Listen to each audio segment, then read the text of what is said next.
This is the Daily Saints Pod with Zach and Greg.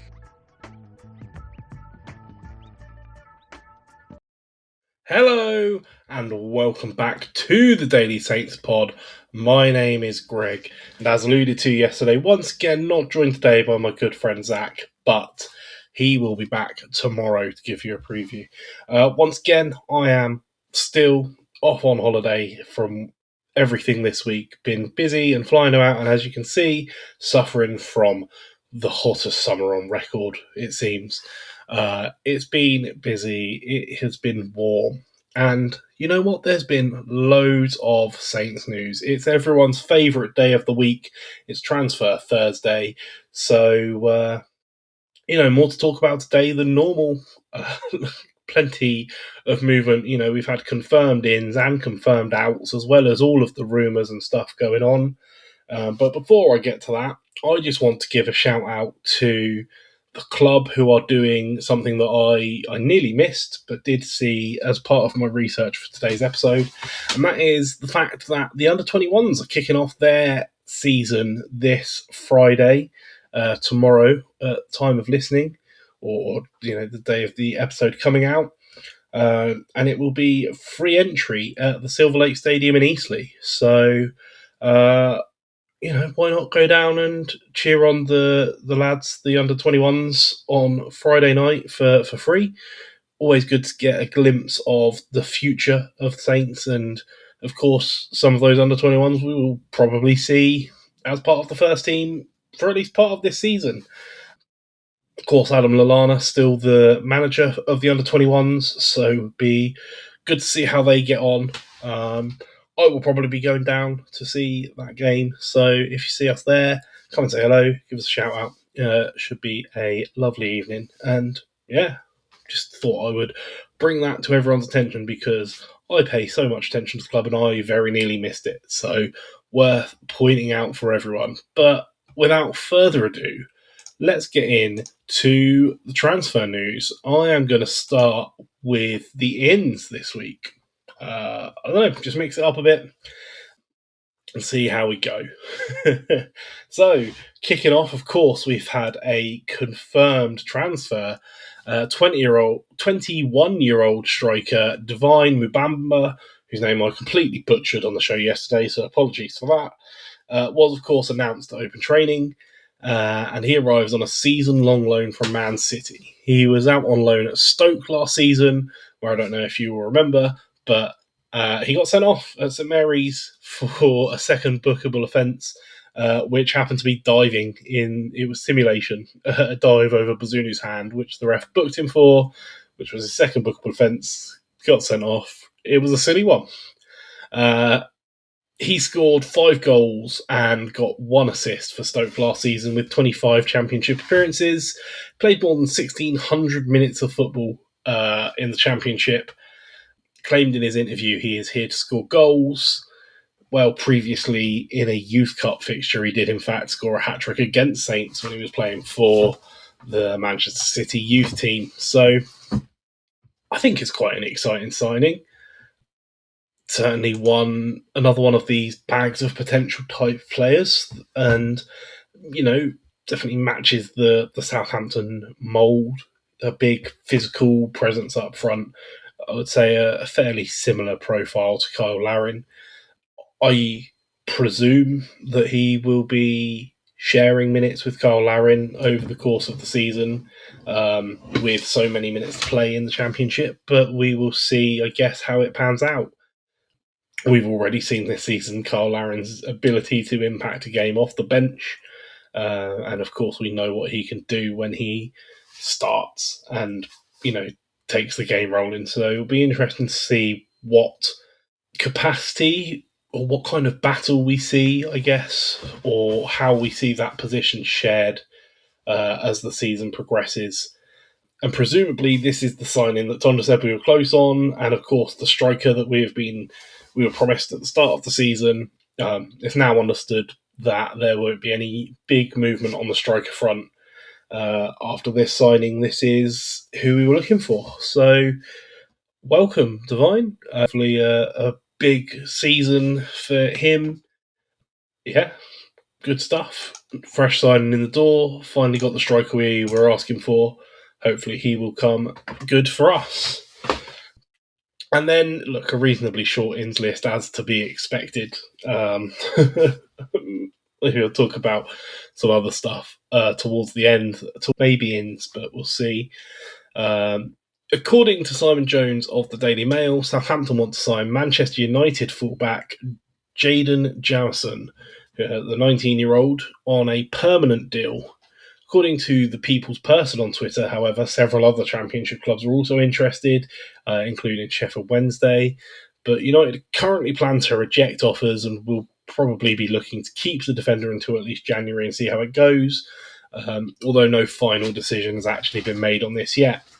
I guess just one to keep an eye on, potentially looking to sign a young fullback. Don't know whether that would be to go into the under 21s first and then work way up to the first team, or if a different option in that fullback position, maybe we're looking to strengthen. But an interesting one nonetheless. And that's it. That's kind of it for my ins list. I did allude to it. I will have some other chatter about ins towards the end of the show, potentially, but no other solid links or rumours. But to be expected, we know that now that we've got the signing of the striker that we were promised at the start of the season, we know that we're basically going to be one in, one out. So it doesn't surprise me in the slightest that we haven't been linked to a lot of names, especially because even the players that we do end up signing, we're very rarely linked with over a long amount of time. We tend to keep these things reasonably close to our chest, presumably because that's how we negotiate a better deal, or a deal at least that's more suitable to our terms. So with that out of the way, let me move on to the outs. Of course, the big one this week confirmed that Shea Charles has completed a move to Fulham. The reported fee is an initial £26 million, which would potentially grow as high as £30 million with performance-based bonuses. And as well as that, a reported 20% sell-on clause included, which is, that's big numbers for Shea Charles. And, the numbers that we were expecting the club to hold out for to see him, let go. And it is a shame to see him go. Obviously, a really talented player who came good for us so many times last season in so many crucial moments. And so many moments that, even with the way the season finished last season, we're going to look back on and remember. I mean, who's ever going to forget that Leicester goal or that Arsenal goal? It's, it is a shame to see him move on, but he goes with full fanfare from Saints. I think left an emotional goodbye to the club that always is appreciated. And, you can't blame him for kicking on and getting Premier League minutes in a team where he's going to have the opportunity to make that position his own and shine through and show the quality that we know he has.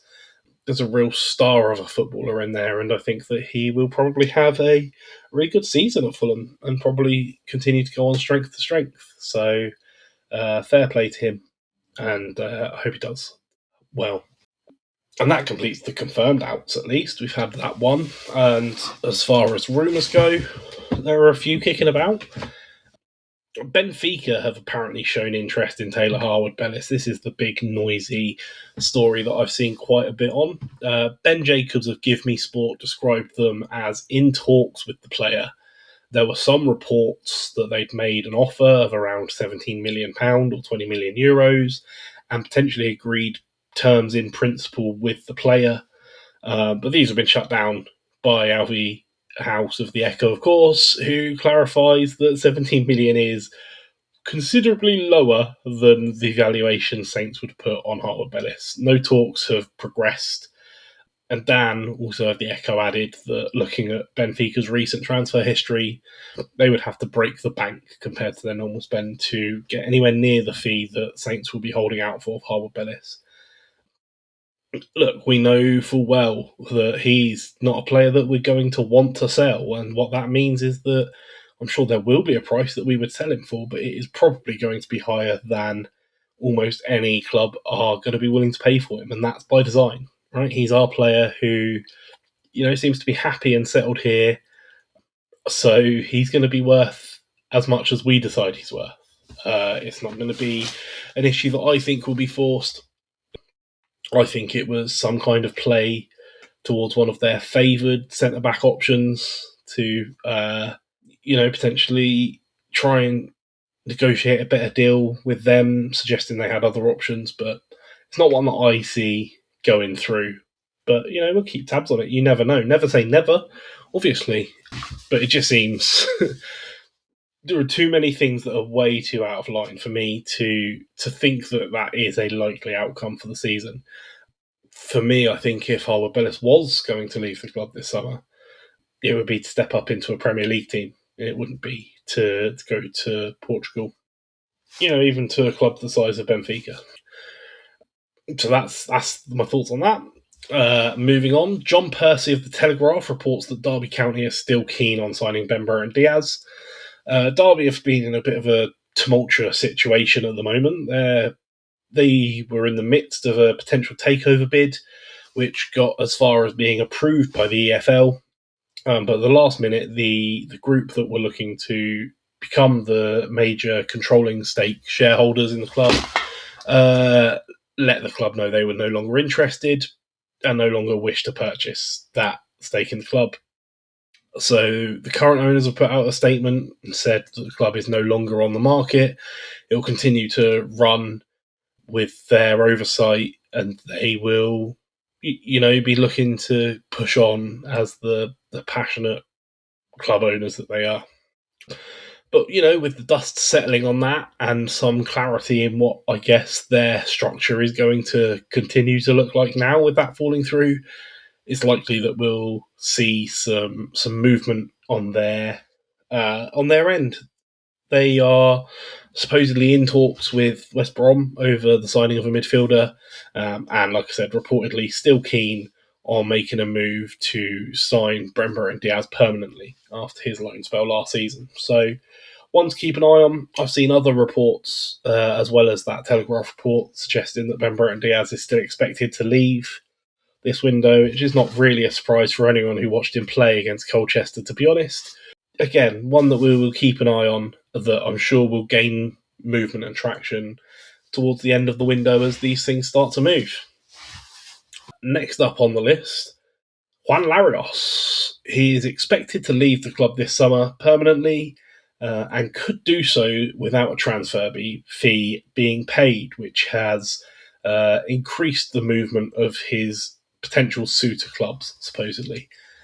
His future could be resolved in the coming days, according to Matteo Moretto on Twitter. No specific clubs mentioned, but this is logical, right? He signed for the club for €7 million in the 22-23 season. Of course, played a couple of games before going out injured for a long time, about 18 months. Had those 2 loan spells last season to 2 different Spanish clubs that I believe both got relegated. So not really a surprise to anyone that we would, mutually agree to cut ties and let him go somewhere on a free and move those wages on for a player of that's just unlikely to get anywhere near the squad, to be honest. We've talked before at length about him and the fact that he's probably just not the profile of player that we're looking for anymore, in that position at least, and that's fine. It is a shame, but I hope him all the best. I hope he does find somewhere to go and play and be happy and all of that good stuff. So that's Juan Larios. Moving on to some of the younger players from the club doing bits and going places. 19-year-old Nikoy Kunle, who, of course, we saw a bit of in pre-season and starting to break into some of the first team towards the end of last year on occasion. Maybe not given as much of a chance as some of us, or at least I would have liked.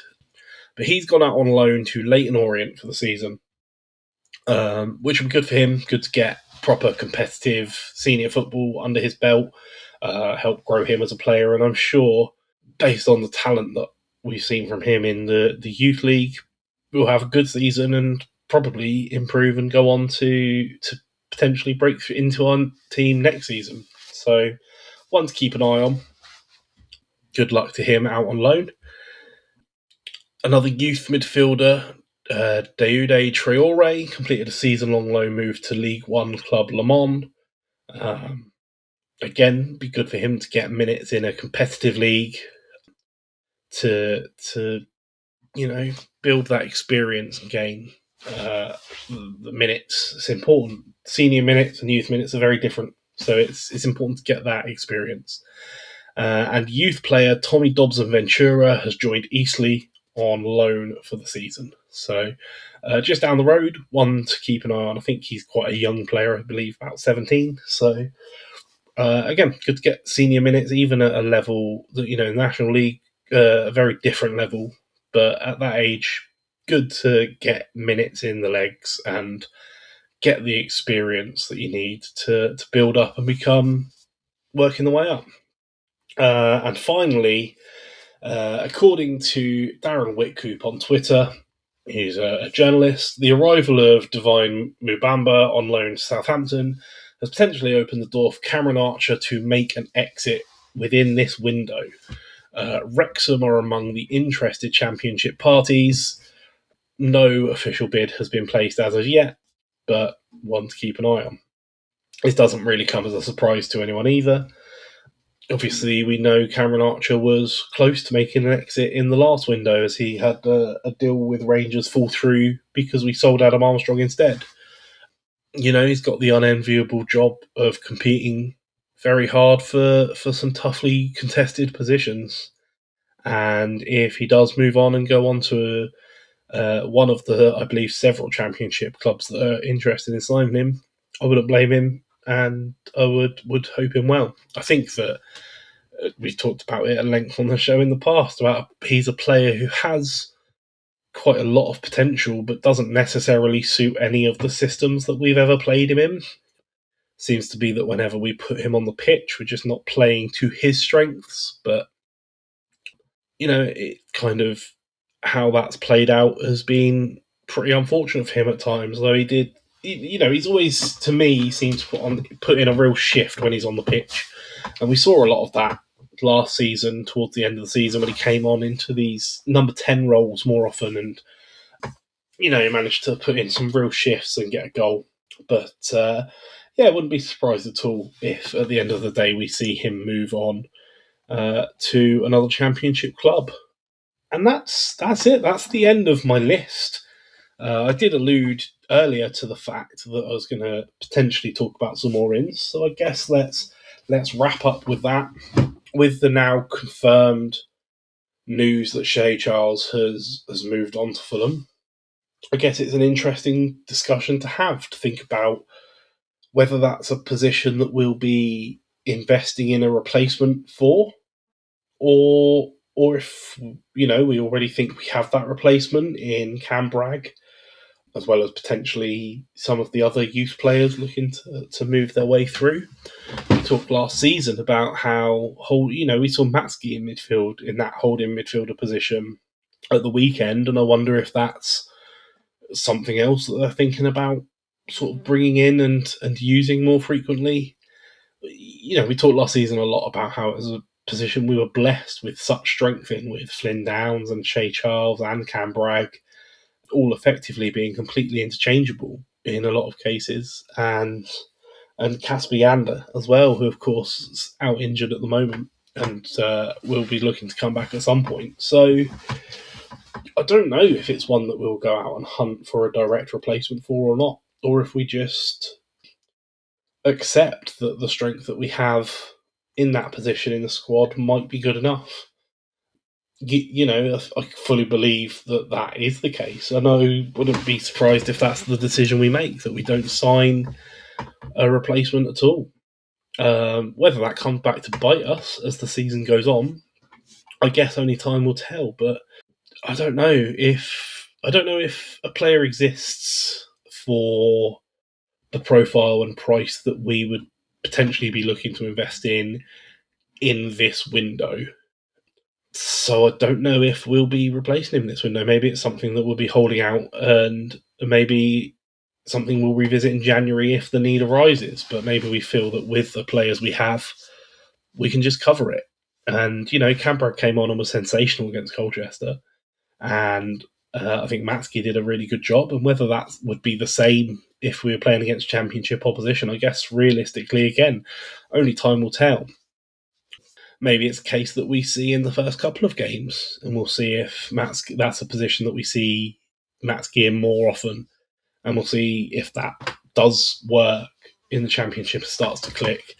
Maybe it's not decided whether we'll look for a replacement in Shea Charles or not until we see that. We've got 5 games until the end of the transfer window. I think the 5th one being on deadline day, to be fair. But maybe we see how it goes for a couple of games and then decide whether that's a transfer that we're going to be looking for or not. I don't know. I really don't know the answer to that question. And it's going to be, I guess, the biggest talking point to look forward to for the rest of this window, because other than people potentially coming in for players that we'd rather see stay than go, that's really all the speculation I would expect us to see. I don't see us making any other signings apart from that, potentially. So I guess, look, let me know on the socials, in the comments. What do you think? Is it a position that we need to replace immediately? Is it a position we can hold out for and potentially look for a replacement in January? Or do you think we just really need to make that signing now and really make sure there's depth in that position because of how important those positions are? I would love to hear your thoughts. We are Daily Saints Pod everywhere. X, Blue Sky, TikTok, Facebook, Instagram, YouTube, everywhere. Hit us up and let us know, because we love hearing from you. It drives us on and motivates us to make this content for you every day when we come back and put it all out. It's great. It's what we love doing, and we love that you love it too. As I alluded to earlier, Zach will be back tomorrow to preview the opening weekend of the Championship as we play Watford away on Saturday in the early kickoff. And I very much look forward to hearing Zach's take on that. But until then, everybody, I hope you have a wonderful day, and we will see you then. This is the Daily Saints Pod with Zach and Greg.